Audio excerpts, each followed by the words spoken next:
do teu país, em virtude das quais muitos milhares de seres infantis lograram despertar a inteligência para a vida terrena. Sim, minha filha, louve muito a tua decisão de angariar recursos através das reuniões sociais que organizaste, e que muitas foram, para atender aos necessitados de tudo, roupas e alimento. Observo que boa parte da tela na qual a tua vida se reflete, está iluminada de estrelas muito belas, nela incrustadas por esses atos bons, altamente meritórios. A sombra do brilho refletido para esse conjunto de estrelas é que produz este belo foco de luz que ostentas e pelo qual eu te felicito, minha filha muito estimada. Ela, profundamente emocionada, desejava falar-me. Desejava dizer-me algo que eu bem conhecia. Concedi-lhe a palavra, porém aquela filha ali presente, envolvida na intensa onda de amor que eu projetava sobre ela para seu maior conforto na minha presença, não conseguia articular as palavras. Para consolar eu disse-lhe que apenas pensasse o que desejava dizer-me, e eu lhe responderia o que fosse necessário. Ela assim fez. Projetou na tela de sua consciência alguns fatos em que fora parte principal na Terra, entre eles, lamentavelmente, o sacrifício de uma criatura por motivo de zelos excessivos. Contribuíra, se não mesmo determinar o extermínio de uma vida que não lhe pertencia, mas desejava livrar-se de sua presença. Eu conhecia realmente o fato lamentável, e assim lhe falei: filha do meu coração, a vida terrena, infelizmente, ainda comete dessas infrações as leis divinas, uma vez que a ninguém é dado interromper o fio da vida do semelhante. Compreendo bem, que esse ato condenável muito influiu para que te dedicasses posteriormente à prática de todos aqueles atos meritórios já mencionados. Isto redimiu em boa parte a falta que cometeste. Devo acrescentar, porém, que a tua falta ainda sofreu uma redução bastante notável, por se tratar de uma retribuição de ação, no qual a vítima foste tu própria em vida precedente. As circunstâncias determinaram que novamente vos encontrasses no mundo, e os fatos assim aconteceram. Houve, por conseguinte, aí, uma retribuição pela lei de causa e efeito. Levanta, pois, o teu moral, minha querida. Eu me incumbirei em seguida de vos reaproximar, não mais como rivais, mas como boas amigas, numa encarnação em que sereis mãe e filha. Acalma-te, pois, minha filha. Afasta essa triste recordação da tua memória, e prepara-te para regressares à terra, onde a receberás em teu lar como filha a quem muito has de amar, essa nossa irmã. Foi assim que eu me desempenhei da visita daquela filha muito querida. Devo acrescentar, para finalizar, que ambas voltaram à terra como eu desejei, aqui viveram uma longa existência como mãe e filha, através da qual se constituíram em verdadeiras e grandes amigas. Deixo-vos aqui a bênção que o Senhor vos envia por meu intermédio, e a minha própria que eu vos ofereço de todo o coração. Capítulo V. História espiritual do Espiritismo.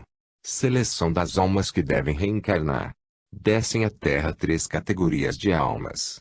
Reencarnam em França os líderes do movimento espiritualista. Quando eu me dispus a descer ao ambiente terreno para ditar o conteúdo deste livro, tive em vista duas grandes finalidades: aproximar-me o quanto possível das minhas queridas filhas terrenas para melhor poder falar ao seu coração, e colaborar no empreendimento elaborado por meu filho para despertar a quantos tomarem conhecimento das minhas palavras. É certo que muitos dos meus leitores de ambos os sexos já terão tido conhecimento dos trabalhos desta cruzada de esclarecimento e se estão preparando para a vida futura, segundo as obras já em circulação, ditadas pelos mais categorizados enviados do Senhor, entre eles o nosso querido irmão Tomé, o valoroso Espírito de São Paulo, e algumas dezenas de outras entidades que vos falaram através das páginas de Vida Nova, nas quais eu também colaborei. Nunca será demais, contudo, o aparecimento de mais um livro a engrandecer aquela cruzada, porque, como no meu caso, eu vos relatarei fatos e detalhes da vida espiritual para vós desconhecidos, e que de certo muito vos interessarão. Dizendo fatos desconhecidos para vós, eu quero referir-me ao vosso estado atual de almas encarnadas, não podendo por isso recordar muito do que já conheceis no estado de desencarnadas. Depois, Cada capítulo divulgado na Terra com este propósito que todos trouxemos até vós tem o objetivo de contribuir para o aprimoramento do vosso viver terreno, para que possais alcançar o máximo de luz e de progresso em vossa presente estada no corpo. Prepare então para vos relatar no presente capítulo um acontecimento ocorrido no mundo espiritual não faz muito tempo, pelo qual ficareis conhecendo um pouco mais em relação à vida espiritual.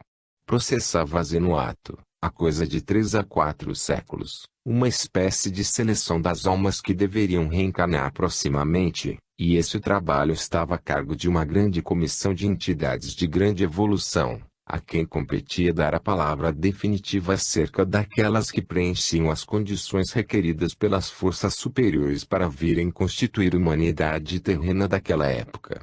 Foram por esse processo selecionadas milhares de almas consideradas nas condições desejadas, as quais seriam encaminhadas à Terra à proporção em que as circunstâncias o permitissem. Requeria-se em primeiro lugar, das almas candidatas a reencarnar, a posse de um determinado patrimônio espiritual constituído de experiências adquiridas através de várias vidas passadas, mas sobretudo a posse de um grau regular de fé em seu coração. Muitas foram, por conseguinte, as que assim se apresentaram e foram selecionadas. Numerosas almas demonstraram a posse de um grande cabedal de conhecimentos e de experiência, às quais faltava entretanto a fé. Estas almas haviam desenvolvido o seu aprendizado através de suas antigas encarnações, voltadas exclusivamente para a materialidade da vida, habituando-se por isso a somente crer naquilo em que pudessem tocar e sentir, e jamais no que tivessem de admitir de abstrato. Muitas das almas nestas condições foram igualmente selecionadas para reencarnar, tendo-se então o cuidado de as encaminhar aos lares terrenos nos quais lhes fosse possível desenvolver esse poder extraordinário que é a fé.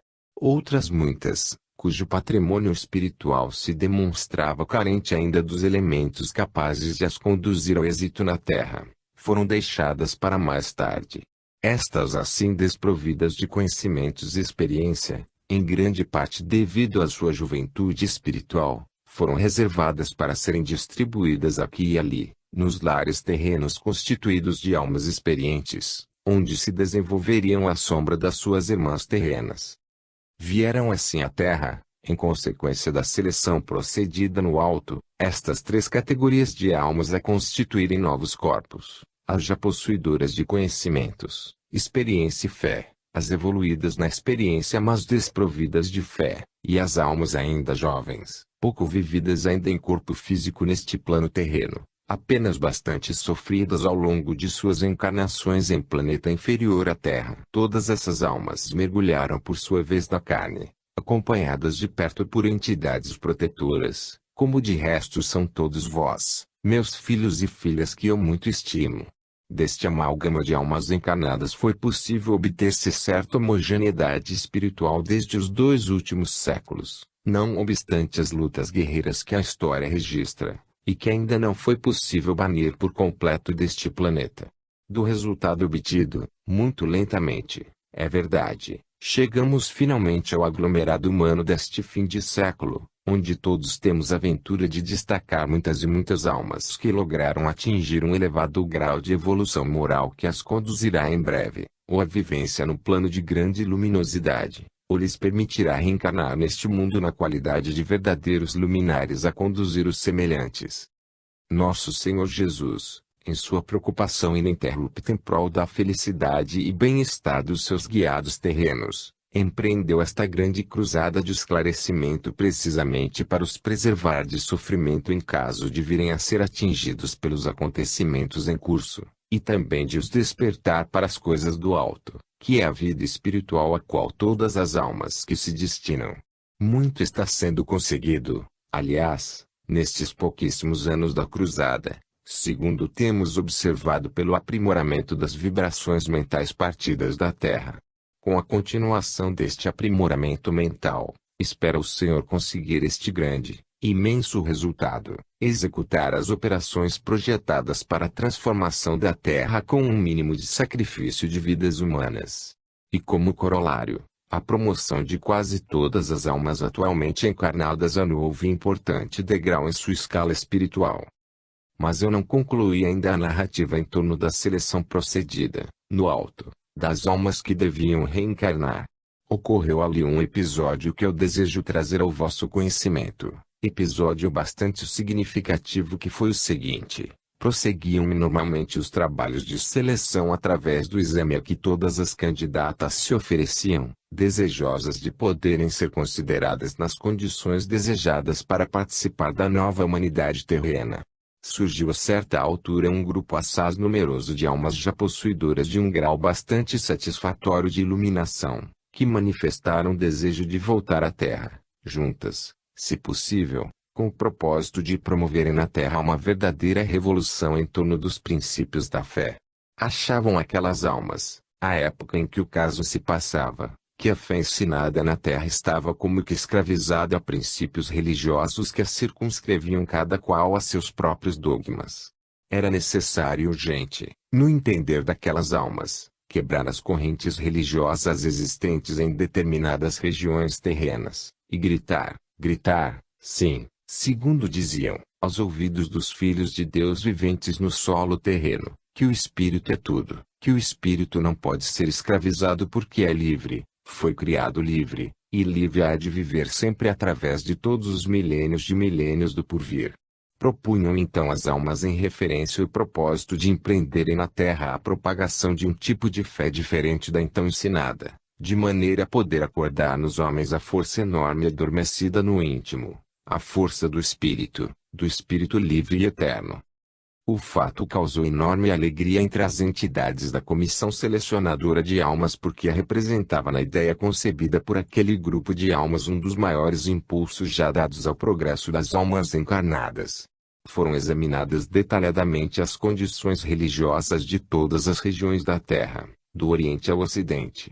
Constatou-se que nesta segunda parte do globo terrestre, a humanidade se encontrava assaz tolhida no desenvolvimento da fé, em consequência dos métodos usados no ensino religioso, considerado no alto bastante precário.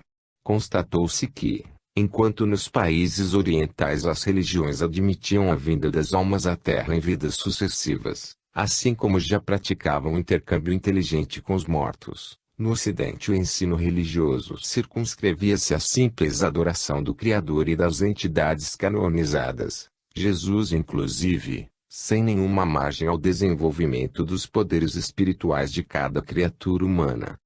Bem certo é, porque absolutamente fora de possível contestação, que o ensino religioso ministrado no Ocidente construiu não apenas grandes obras religiosas, como o florescimento de grandes espíritos encarnados nesta parte do mundo, espíritos que, à sombra da venerável Igreja de Roma, puderam difundir ensinamentos e exemplos de fé que hão de perdurar ainda por muitos séculos. Trata-se de almas escolhidas pelo Senhor para virem à Terra difundir sua doutrina do amor e da fraternidade, e muito bem se desempenharam de incumbência. A circunstância, entretanto, de aquele grupo de almas desejar reencarnar no solo terreno com o propósito de abrir novos caminhos à fé, determinou o estudo demorado dos seus objetivos e a maneira de os porem em prática, o que foi imediatamente submetido a outra grande comissão que passou a ser designada no alto por Comissão da Fé. A essa comissão se apresentaram as 300 e tantas ou 400 almas candidatas à reencarnação, as quais lograram convencer facilmente as entidades membros da mesma, da inteira viabilidade dos seus objetivos. Uma vez concluído o exame dos argumentos apresentados por aquele grupo de almas, assim se manifestou um dos membros da Comissão da Fé reunida. Almas estremecidas dos nossos corações. Há mais de 4 séculos que projetadas foram, neste plano, as ideias agora enunciadas por vós, já bastante amadurecidas pela graça do Senhor. Há mais de 4 séculos, por conseguinte, que o Senhor deu início à irradiação, neste plano de luz, da ideia de uma reforma do ensino religioso no mundo terreno, visando acelerar o despertamento da fé racionada em todos os corações. A humanidade terrena já se encontra amadurecida para caminhar por si mesma nos caminhos da fé, mas é necessário despertá-la nesse sentido. Esta ideia irradiada através de todo este plano em que vivemos já conseguiu empolgar a todas vós aqui presentes, o que constitui motivo de grande alegria para todos nós e também para nosso Senhor. Assim, eu vos declaro com o coração em festa, e o faço em nome de todos os membros desta comissão, que estáis autorizadas a reencarnar no Ocidente, apenas com a seguinte modificação nos vossos planos: não devereis surgir no mesmo local e tampouco no mesmo país. É preferível que reencarneis em países e lugares diferentes do Ocidente a fim de que a ideia divulgada num país seja recebida e logo proclamada nos demais, para o maior êxito da Boa Nova. Ide, pois, almas queridas.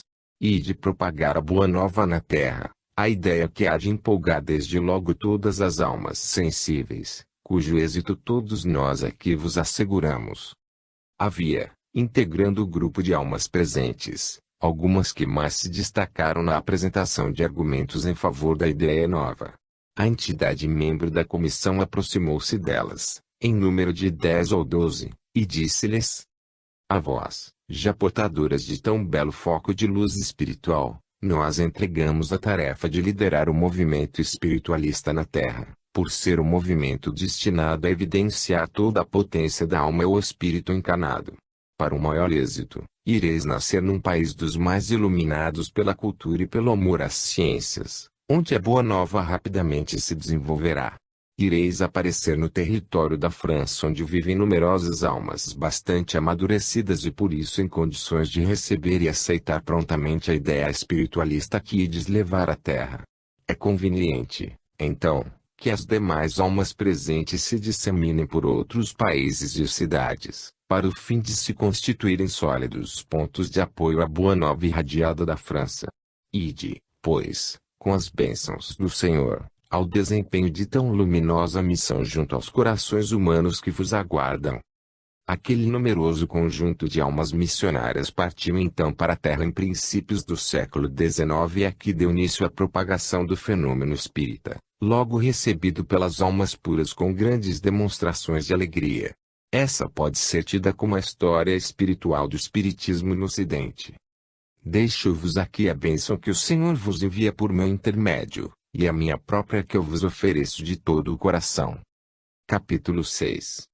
A alma, suas origens e crescimento. O sopro divino. Integração no núcleo de vidas da escala animal. Sua chegada à condição de ser espiritual. Possível retorno ao planeta primitivo.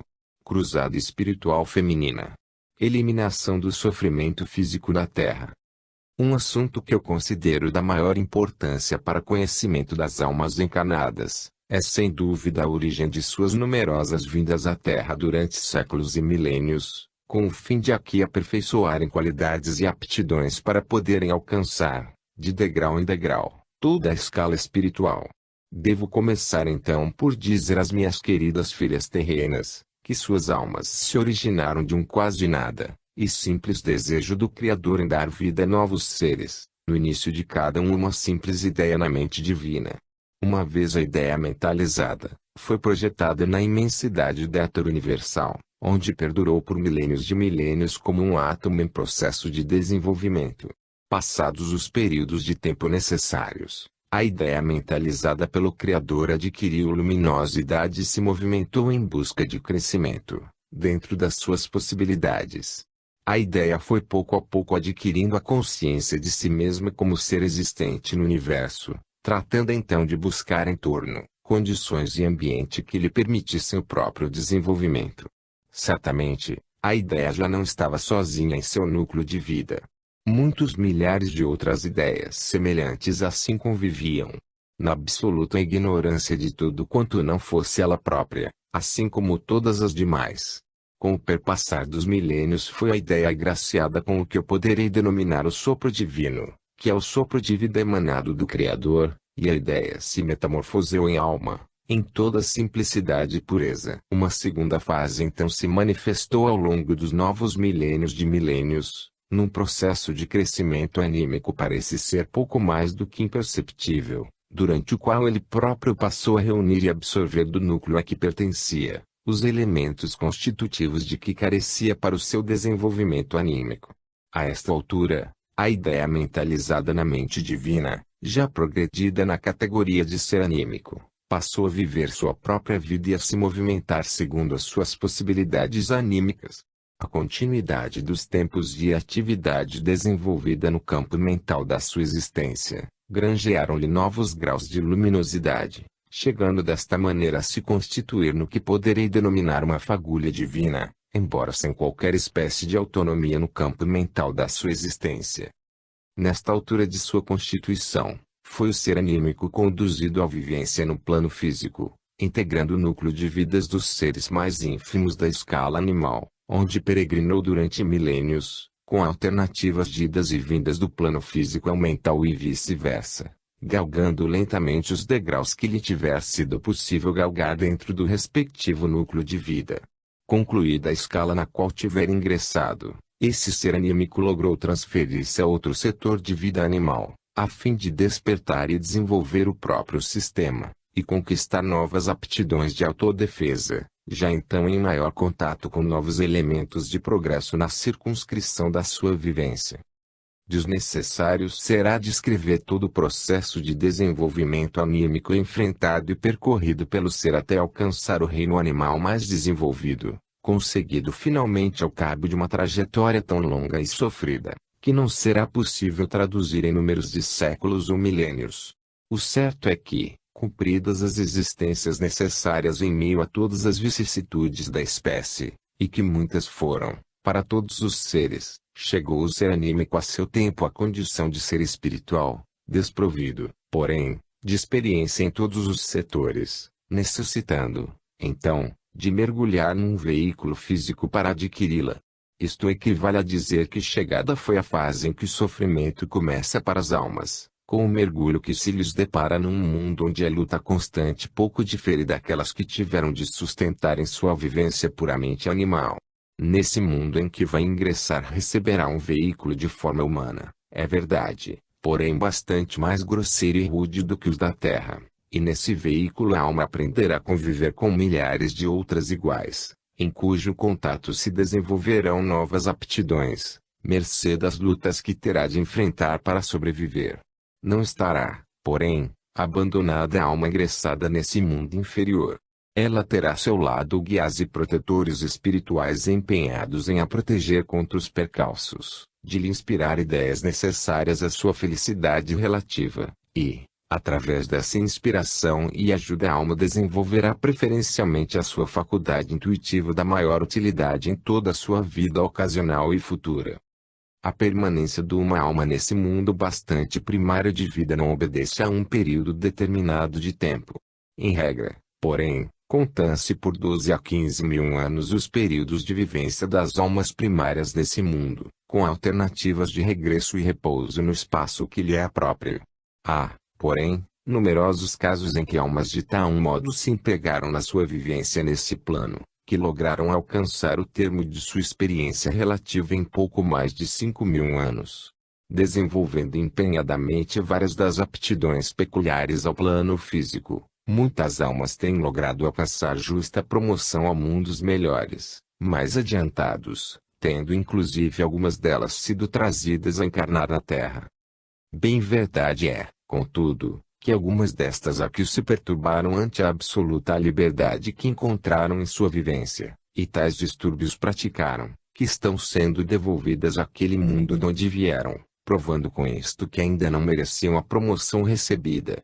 E essas almas retiradas da vossa convivência após períodos mais ou menos longos entre vós, não irão, certamente, voltar ao estado de materialidade no qual elas se desenvolveram, tendo aprendido em sua estada na Terra muitas coisas que lhes permitirão implantar novidades e descobertas de grande utilidade nesse plano físico de vida primitiva. As almas retiradas da Terra e a ele recambiadas estão aptas a conquistar a admiração e o respeito dos seus contemporâneos. Entre os seres humanos em referência, muitos há de haver que aqui se relacionaram no campo da física e da mecânica, assim como nos transportes e também na indústria alimentar, estando por isso em condições de implantar nesse mundo em que vão reingressar os melhoramentos que puderem recordar nesses setores, o que lhes granjeará a auréola de grandes inventores. Bem, minhas filhas muito queridas, toda esta longa história, se bem que apenas sintetizada, Em torno das origens da alma, eu quis trazê-la para vós com este grande objetivo, fornecer-vos uma ideia do estado de adiantamento em que já vos encontrais esta altura da vossa existência multimilenar, após haverdes percorrido os caminhos mais áridos e pedregosos que jamais podereis rememorar. Desde a simples ideia criada na mente divina até ao vosso estado presente de almas superconscientes como já sois, responsáveis por todos os vossos atos e pensamentos, capazes inclusive de operar o próprio milagre ao vosso semelhante. Eu não errarei em vos dizer que sois nesta altura de vossas vidas autênticos pequenos deuses, porque realmente o sois. E se assim é, dada a posse das excelentes qualidades e sentimentos que lograstes conquistar ao longo dos vossos quase 100.000 anos desde o sopro inicial do Criador, eu venho dizer-vos ao vosso coração de filhas que muito quero e estimo, que a partir de agora vos considereis cada uma representante minha na terra, para operar em meu nome todo o bem que entenderdes possível operar. Sempre que uma oportunidade se vos deparar em que podereis realizar uma ação meritória, não vacileis em fazê-lo em meu nome, que eu me prontifico a confirmar o vosso ato. Sempre, pois, que no vosso entender puderdes proporcionar ao vosso semelhante um conselho necessário, uma vibração amorosa num caso de sofrimento ou acidente, eu vos peço e autorizo, enviar-me um pensamento de prece, e eu estarei prontamente convosco para confirmar a boa ação que praticardes. Eu desejo manter-vos bem perto de mim desde agora, minhas queridas filhas, um dos motivos pelos quais resolvi descer à terra para ditar este livro. E mantendo-vos bem perto de mim, minhas queridas, nós constituiremos juntas uma força poderosa quanto eficiente, contra a qual nenhuma vibração maligna poderá prevalecer. Assim autorizadas por mim, cada uma das minhas filhas terrenas deste século terá oportunidades várias de usar o poder que eu aqui lhes confiro, e com ele enxugar muitas lágrimas à sua volta. Fazei isso, minhas queridas. Eu estarei atenta no alto a todos os vossos pensamentos, e atenderei no mesmo instante aos pedidos que me dirigirdes. A distância que só aparentemente separa este plano do plano espiritual, nossos pensamentos, o meu e os vossos, a transpõe numa fração de segundo, um milésimo, quando muito. No estatuto que espero enfeixar ainda neste livro, regulando a cruzada espiritual feminina já organizada no plano espiritual, encontrareis, segundo espero, as regras e maneiras de vos conduzirdes como membros da cruzada e minhas representantes no ambiente terreno. Isto constituirá apenas o início da vossa cooperação nos meus trabalhos espirituais, porquanto, uma vez ingressadas na cruzada na terra, sereis automaticamente consideradas minhas auxiliares categorizadas também no plano espiritual, quando a ele regressardes. Agora algumas palavras apenas para concluir o capítulo. Dir-vos-ei, então, minhas filhas, que se prepara no alto, igualmente, uma atividade a ser implantada no meio terreno, destinada a reduzir ao mínimo o sofrimento das almas encarnadas, mediante a aplicação de certos princípios já em curso em planetas mais adiantados. Um destes princípios consiste, por exemplo, no uso de determinadas fórmulas mentais para minorar ou mesmo eliminar sofrimento físico, de grande eficiência. Eu não estou autorizada por enquanto a pormenorizar o de que se trata, porém desejo assegurar-vos que isso não demorará, segundo o conhecimento que tenho do andamento do assunto. Nosso Senhor Jesus muito se preocupa em minorar os sofrimentos peculiares ao meio terreno, a fim de tornar bem mais alegre e feliz a permanência das almas encarnadas neste planeta.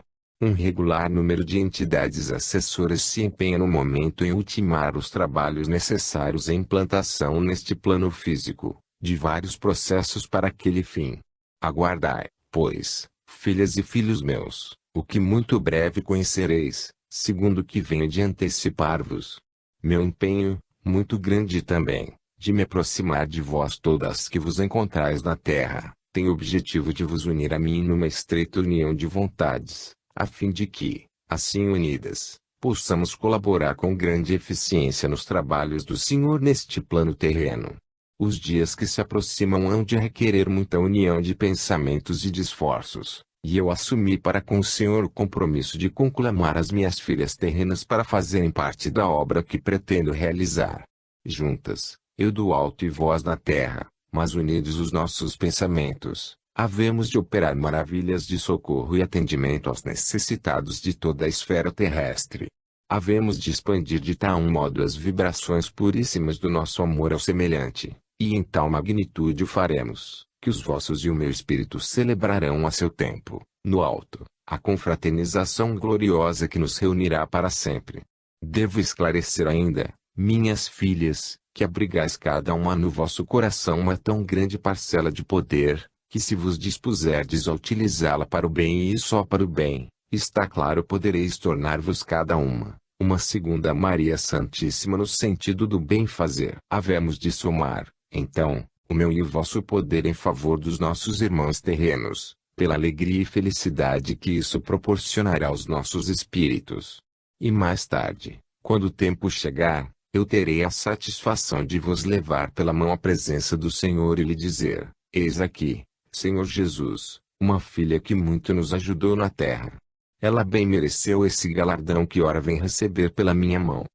Deixo-vos aqui a bênção que o Senhor vos envia por meu intermédio, e a minha própria que eu vos ofereço de todo o coração. Capítulo 7. Objetivos da vida terrena. O melhor professor. O que é preciso compreender. Multiplicar escolas e universidades. As crianças não podem esperar. Vivência e felicidade na terra. As boas qualidades. Instrução como programa de governo. A vida terrena representa para todas as almas que aqui encarnam de século em século, com algumas exceções, o melhor, se não o único meio de poder em todas alcançar os degraus da escala espiritual que se encontra no porvir de todos os seres. A vinda das almas a este plano físico obedece a um plano sabiamente elaborado desde os primórdios dos primórdios, para que as almas já merecedoras de cursar esta escola que aportem, vivam, estudem e assimilem as lições que lhes forem propostas pelas circunstâncias. Diz-se habitualmente ser o tempo o melhor professor, e na realidade assim é. Com o andar do tempo e com ele a vida de todos os seres conscientes ou não, aqueles que se encontrarem em posição de recolher as lições que o tempo oferece, estarão realmente enriquecendo-se o patrimônio de conhecimentos e experiência.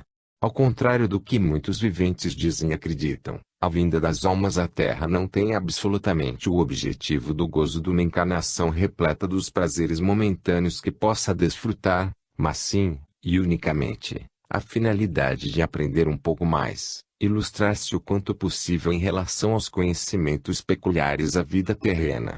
Conforme ficou dito e todos tomastes boa nota, existe uma população de almas algumas vezes superior à que se encontra encarnada, todas aguardando oportunidade de voltar à Terra no prosseguimento do seu aprendizado.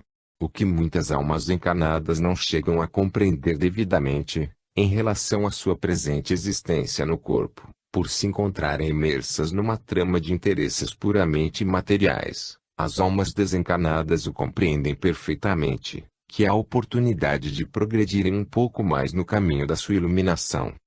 Para vos apresentar uma imagem terrena muito vossa conhecida, capaz de traduzir o interesse das almas no prosseguimento do seu aprendizado, eu citarei o fato presente nesta e noutras cidades e que eu também tenho testemunhado nos dias em que aqui me encontro para ditar este livro.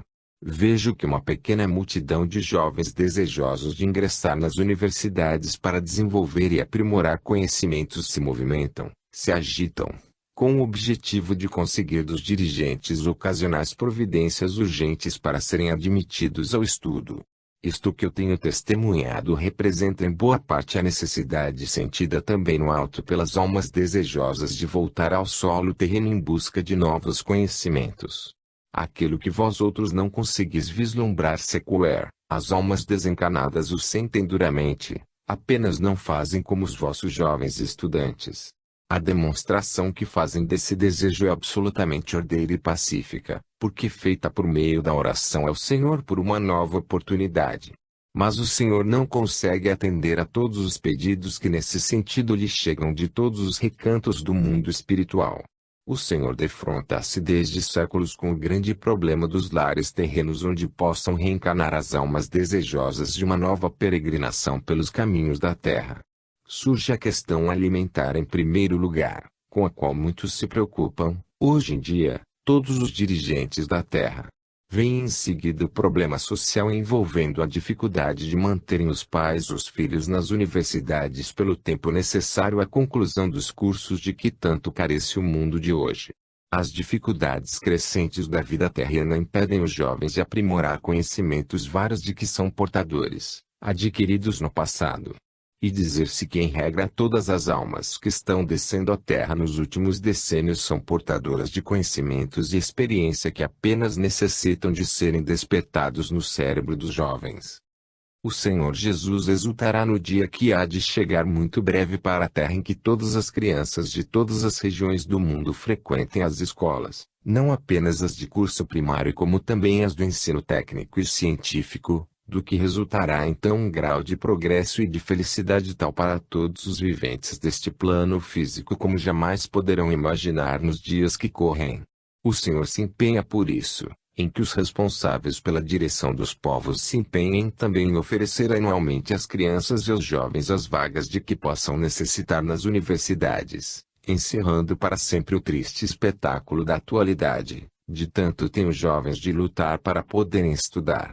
Sem pretender com estas palavras dirigir a mais leve censura aos responsáveis pelo que está acontecendo, por não estar isso na minha intenção, eu os exorto a que escrevam no alto de seus programas de governo estas luminosas palavras: instrução, instrução, instrução, e o Senhor fará o resto.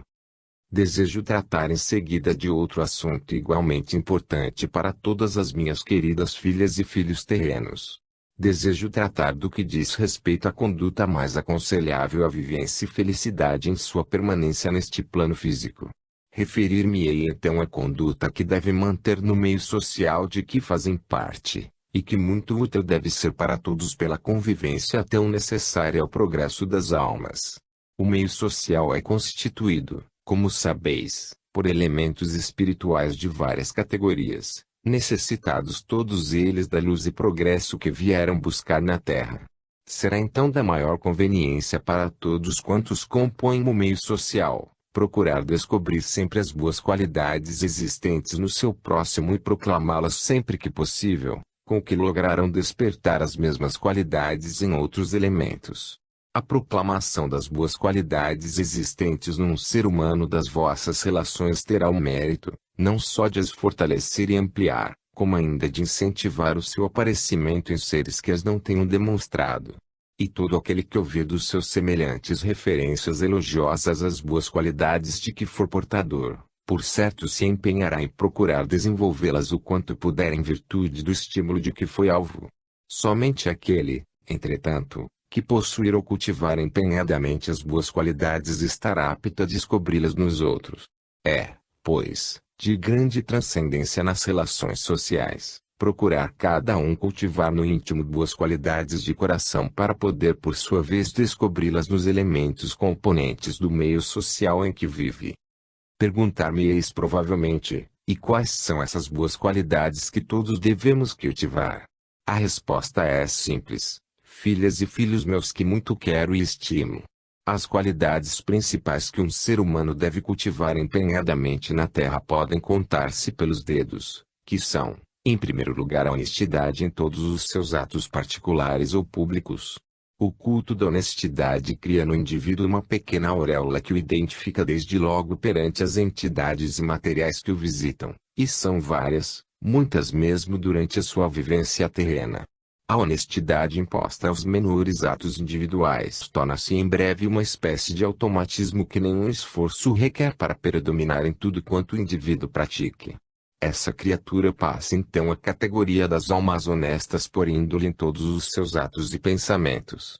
Este fato constitui-se com o tempo numa verdadeira fonte de luzes para esta categoria de almas. A segunda qualidade a ser cultivada com empenho pelas almas encarnadas deve ser a bondade para com todas as demais. Plantar e fazer crescer a bondade no coração é construir cada um em seu coração um elo mais na imensa cadeia universal da bondade, e a ela se ligar para todo sempre. A bondade cultivada pelas almas encarnadas acarretar-lhes-á pelos anos, séculos e milênios em fora alegrias tão grandes e tão gratas, além de toda a vossa imaginação atual. Pela bondade ligareis o vosso viver de hoje a esse mesmo sentimento manifestado por todas as almas grandes do universo, e delas, recebereis a parcela de que possais necessitar em todas as circunstâncias da vossa existência neste e em outros planos em que fordes chamados a viver. Cultivai, por conseguinte, a bondade em vossos corações. Reparti-a com os vossos semelhantes sempre que se ofereça oportunidade, porque assim a ampliareis e vos engrandecereis também. A bondade reunida à honestidade constituem, por assim dizer, a chave mágica que vos abrirá todas as portas e todos os corações dos mundos superiores. Estas duas qualidades insuperáveis aparecem na auréola de todas as almas que as souberam cultivar, como poderosos focos de luz que jamais se apagarão. Cultivai, pois, minhas filhas e filhos queridos, estas duas boas qualidades, sobre as quais havemos de voltar a falar algum dia quando estivermos reunidos no plano em que agora vivo e desejo receber-vos em vosso regresso da terra. As demais boas qualidades podem ser consideradas acessórias, mas nem por isso destituídas de grande valor. Há, entretanto, uma, pelo menos, que deve ser considerada essencial à vida infinita de cada um, é a verdade. O culto da verdade pelas almas encarnadas deve representar para elas uma espécie de religião. Efetivamente, uma das principais colunas a sustentarem o edifício de uma vida na Terra tem de ser, sem dúvida, a verdade. Dizer a verdade, viver a verdade, proceder em todos os atos em função da verdade, é algo capaz de dignificar uma vida em toda a sua existência. A verdade, assim como a honestidade e a bondade, são hábitos e procedimentos que se incrustam no diadema espiritual das almas, quer enquanto encarnadas na Terra, quer após o seu regresso e permanência no plano espiritual. Ao nos aproximarmos em nossa vivência no alto, de almas ostentando no seu diadema estas três características representadas em luzes, honestidade, bondade e verdade, nós as reverenciamos de todo o coração, pelo muito que souberam conquistar através dos seus mergulhos na carne. Essas almas assim dignificadas passaram a constituir ornamento da categoria de espíritos superiores, e unicamente voltarão à Terra para desempenhar missão relevante do Senhor. O culto da verdade pelas almas que a ele se entregarem torna-se praticamente automático. A alma cultora da verdade não necessita de produzir nenhum esforço nesse sentido. A verdade torna-se um hábito na vida de cada um e de tal modo radicado, que a criatura, ao ter de se manifestar em qualquer circunstância, só o fará para dizer, cultuando-a, a verdade, ou nada dirá. Se a verdade não puder ser dita por motivos possivelmente poderosos, ou porque possa ferir fundo a terceiros, então que não seja dita, se assim for possível vencer a circunstância. Fazei então das boas qualidades o símbolo das vossas vidas na terra, minhas filhas e filhos queridos, afastando dessa maneira do vosso caminho possíveis obstáculos capazes de produzir sofrimento. Se estais na terra para aprimorar qualidades iniciadas há séculos ou milênios de milênios, desde que recebestes um dia aquele sopro divino, nada melhor fareis do que firmar-vos nos sólidos princípios que aqui vim apontar-vos, iluminados diariamente com as luzes da vossa oração sinceramente dirigida a nosso Divino Salvador, para assim vos preparardes para mais altos voos e vivências em planos dos quais nem sequer já ouvistes falar. Minha presença através das páginas deste livro, ainda sem o título definido, teve e tem este único objetivo: despertar em vossos belos espíritos o entusiasmo pela vida espiritual com todo o seu luminoso cortejo de felicidade e bem-aventurança. Firmar então vossa presente existência principalmente neste expressivo triângulo de que acabo de falar, a honestidade, a bondade e a verdade, iluminando-o, como disse, com as luzes da oração ao Senhor, e contar em todos os momentos com todo o meu apoio espiritual para mais facilmente poderdes transpor obstáculos que julgueis mais difíceis de vencer. Eu estarei convosco, filhas e filhos a quem muito quero e estimo, em todos os momentos em que precisardes de mim. Deixo-vos aqui a bênção que o Senhor vos envia por meu intermédio, e a minha própria que eu vos ofereço de todo o coração. Capítulo 8. Assistência espiritual aos viventes necessitados. Correspondência mental com o alto em horas certas. Organização espiritual padronizada em estudo na corte celeste. Psicografia, uma das mais belas faculdades ao alcance de todos. Há necessidade de mais obras mediúnicas na Terra. Importante papel da mulher dona de casa. Os fatos em perspectiva para terem lugar na Terra que muito próximos já se encontram, justificam e deram causa à vinda de entidades das mais categorizadas do mundo espiritual para aqui se dirigirem aos viventes terrenos. Seria uma grande felicidade para todos, encarnados e desencarnados, podermos assistir ao desenrolar desses fatos em plena paz e sossego de todos vós que ainda vos encontrais vivendo no corpo. Seria uma grande felicidade, repito, podermos assistir aos acontecimentos em curso com a naturalidade das águas correntes, sem nenhum sobressalto para as vossas almas, minhas filhas do coração. Eu estendo este meu grande anelo também aos meus filhos muito estimados, porque os quero igualmente com todo o fervor. Minha missão atual, vindo em espírito ao vosso ambiente, tem, porém, objetivos outros, os quais eu procuro alcançar com a maior eficiência possível. Estes objetivos consistem principalmente no desejo que eu alimento em meu coração de mãe espiritual de quantos assim me aceitarem, de estabelecer uma ligação bem sólida entre o meu e o coração de todas minhas filhas terrenas, sem distinção de cor nem de origens raciais, a fim de nos empenharmos desde agora numa campanha de assistência espiritual a todos os viventes encarnados que dela necessitem. Meu pensamento é no sentido de estabelecermos uma espécie de correspondência mental em horas certas cada dia em todos os pontos do mundo terreno, a fim de nos comunicarmos e nos entendermos sobre todos os assuntos peculiares à vida terrena. Este assunto que apenas estou abordando nestas linhas espero poder apresentá-lo mais adiante já perfeitamente estudado, dado que mesmo está sendo convenientemente preparado no alto. Eu tenho observado através das rogativas, pedidos e apelos que no alto recebo das minhas filhas encarnadas nas diversas regiões do mundo em que vivem, que está faltando na Terra uma organização espiritual padronizada segundo as necessidades de entendimento entre este plano físico e o plano espiritual, através da qual possam as almas encarnadas receber com presteza e segurança aquilo de que tiverem necessidade para sua tranquilidade na Terra. Este tipo de organização está sendo estudado no alto por entidades membros da Corte Celeste, com inteira aprovação do Senhor Jesus, e eu espero poder oferecer o modelo terreno ainda neste livro, para que o mesmo venha a se firmar também neste plano. Voltarei, pois, ao assunto em capítulo posterior. Desejo ocupar-me agora de assunto que eu considero de grande importância para todas as minhas estimadas filhas terrenas, que é o seguinte. É hoje em dia ponto pacífico no meio terreno a existência de faculdades psíquicas em todas as criaturas humanas independente do grau de instrução de cada uma. Tais faculdades não foram concedidas por acaso a essas criaturas, e tampouco se revelaram com espontaneidade do aparecimento da grama em todos os terrenos cultivados ou não.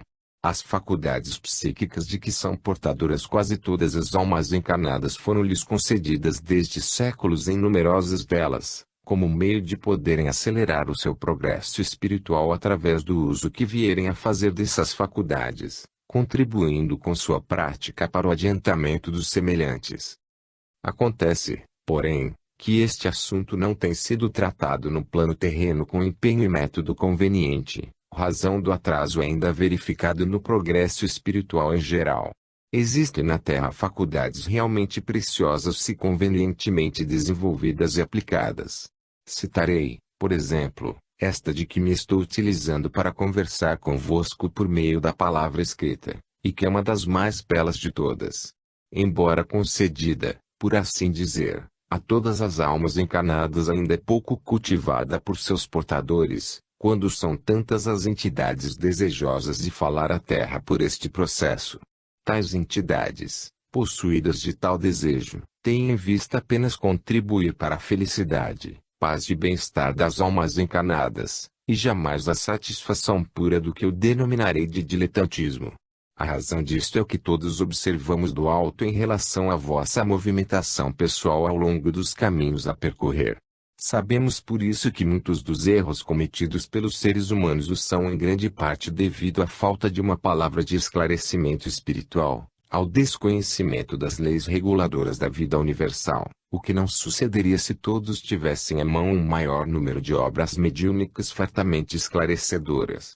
Nós bem sabemos da existência de extensa bibliografia terrena abrangendo quase todos os assuntos do interesse das criaturas que vivem na Terra. Trata-se, entretanto, de obras redigidas segundo determinados programas didáticos, a maioria dos quais se circunscreve ao meio para o qual foram escritas. São assim os tratados de ensino médio e superior, de cujo conteúdo as demais classes não têm oportunidade de tomar conhecimento. Vêm a seguir as obras propriamente literárias, como os romances sentimentais, as novelas de todo o gênero, seguidas dos valores poéticos de todos os tempos destinados estes por sua natureza imaginativa e artística a um público assaz reduzido. Em nenhuma dessas obras, contudo, se encontram ensinamentos capazes de orientar e conduzir as almas encarnadas na direção que lhes convém, que é aquela que as trouxe à Terra. Somente, por conseguinte, as obras ditadas por entidades autorizadas do mundo invisível estão contribuindo para o encaminhamento das almas para a luz, falando-lhes a palavra orientadora, aquela que se empenha em despertar em seu coração os verdadeiros objetivos de sua vinda uma vez mais à vivência no corpo. Bem, para que haja na Terra boas obras mediúnicas, é indispensável a existência de pessoas com a respectiva faculdade mediúnica para as receber e divulgar. Para isso se torna necessário o empenho daqueles que vieram à Terra com essa faculdade, tratando de a desenvolver e aprimorar o quanto possível. Casos existem em que tal faculdade é perfeitamente sensível ao seu portador, o qual, entretanto, ou não conseguiu adquirir conhecimentos linguísticos suficientes para grafar no papel o que lhe estiver sendo inspirado, ou, o que é mais comum, o portador dessa faculdade inteiramente dela se desinteressa. Qualquer dos dois casos é deveras lamentável pela falta de apoio às entidades que desejam cooperar com as almas encarnadas por meio da palavra escrita. Existem neste país, e também noutros mas em menor escala, organizações espiritualistas nas quais se procede ao exercício da faculdade psicográfica, mas de modo tão superficial que nada resulta para o público em geral. Essas organizações se contentam, em regra, com pequenas mensagens individuais relacionadas ou com a própria organização ou com o médium, quando muito bem fariam se dispusessem a receber obras mediúnicas para divulgação. Há exceções, é claro, e algumas poucas obras deste gênero estão sendo divulgadas. Seria então de desejar que os responsáveis pelas organizações espiritualistas de todo o mundo determinassem um dia dos seus trabalhos para o desenvolvimento e prática da mediunidade psicográfica, cuja determinação receberia desde logo todo o apoio do plano espiritual sob as vistas do Senhor Jesus.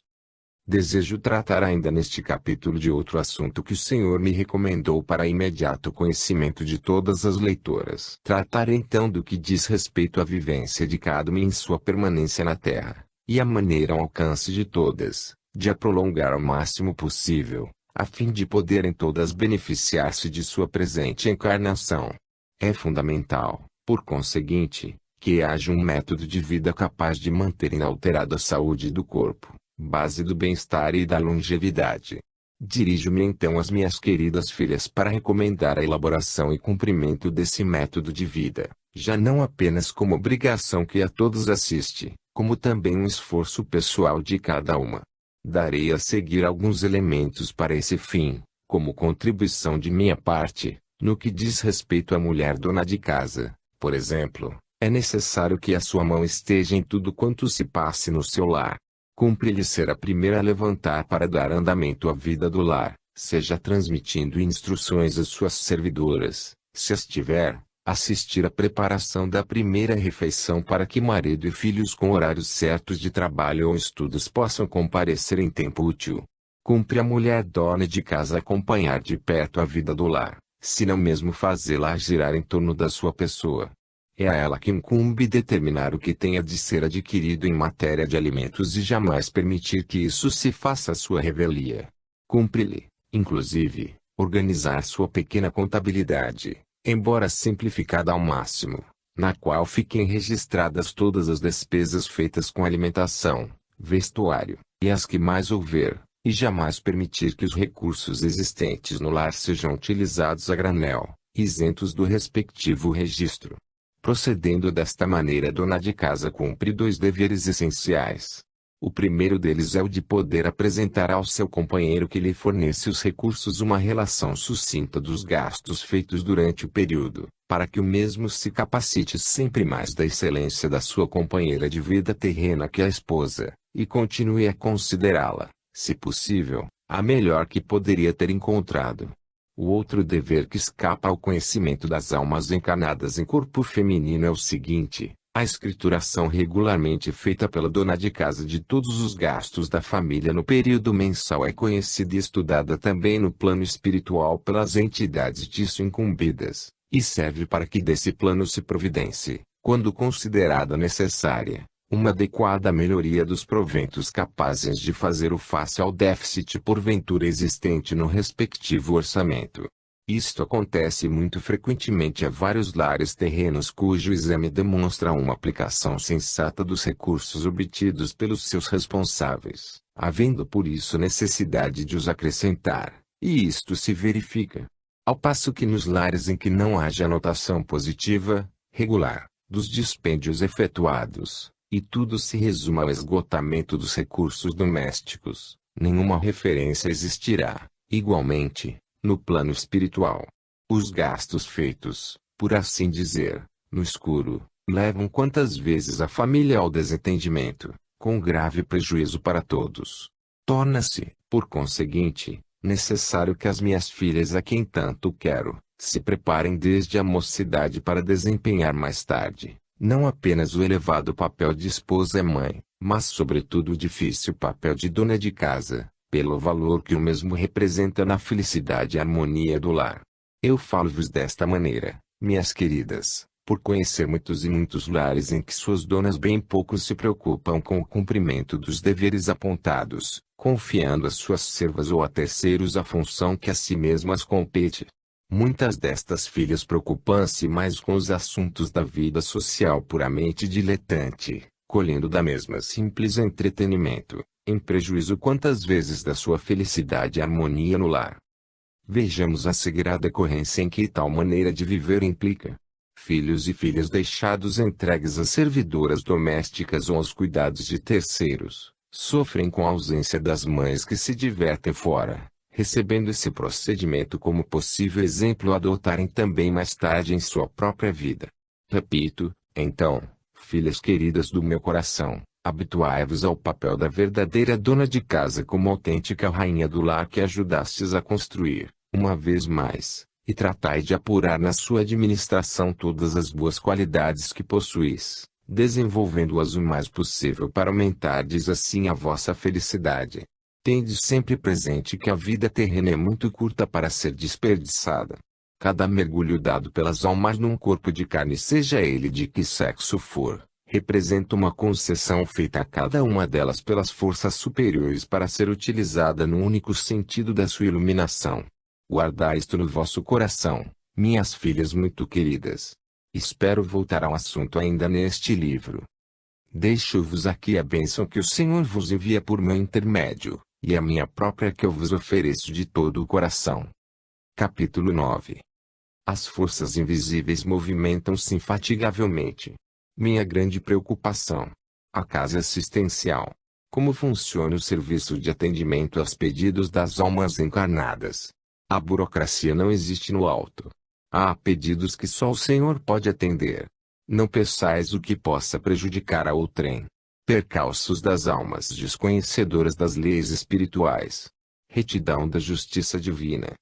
As forças invisíveis do mundo espiritual ligado à Terra movimentam-se infatigavelmente na direção de todos os serviços a serem executados neste plano físico, e de há muito preparados com todos os detalhes atentamente estudados.